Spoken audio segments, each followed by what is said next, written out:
Well,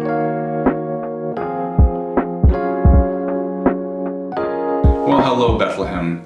During the semi-annual meeting, I want to take a few minutes and give everyone an update on our ministry, celebrate our story, and offer a word of thanks for all of Bethlehem staff and, quite frankly, for all of you.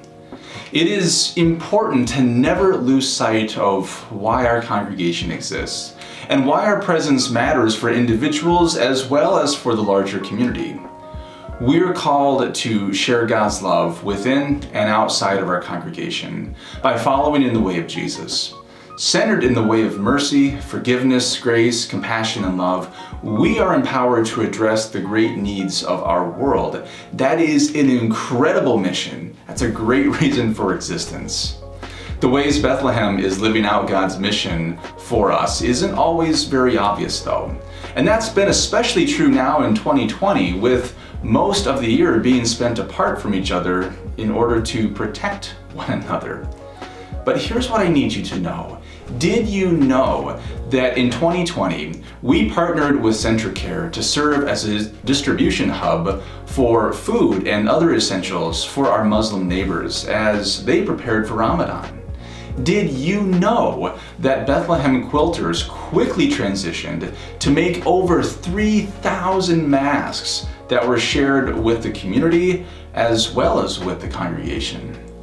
Did you know that we partnered with Homeless Helping Homeless to collect, pack, and distribute over 2,000 snack bags, collected a mountain of warm winter clothing, and provided drivers for over 80 trips to pick up and deliver sandwiches to Lake George for our neighbors who were in need?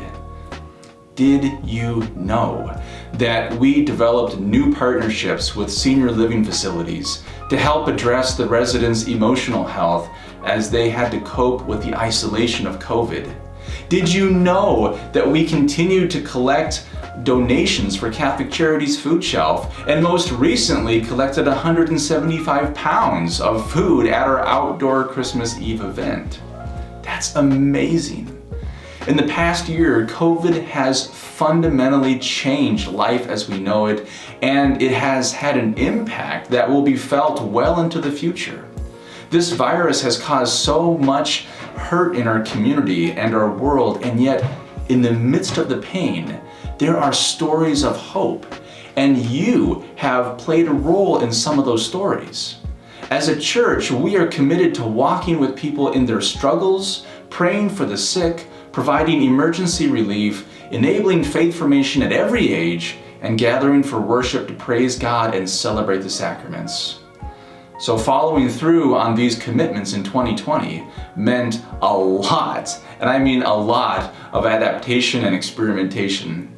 In just 10 days, Bethlehem went from on-site worship and faith formation to a fully online experience for both worship and faith formation. Providing a safe yet meaningful worship experience and faith formation option, that was our primary concern. But what we learned was that it empowered our congregation to embody the old song, "We are the church," because church is not a building, but the people gathered together in faith. People from across the country have been a part of our church as we gathered online. Your church has gathered in living rooms, in hospital rooms, on the dock, in tree stands, in an RV park in Alabama. We've been in Tennessee, Michigan, Arizona, Illinois, Colorado, Florida. We experimented with new ways to serve communion to our congregation. Communion was served to our community in their cars, in their homes, and in this building.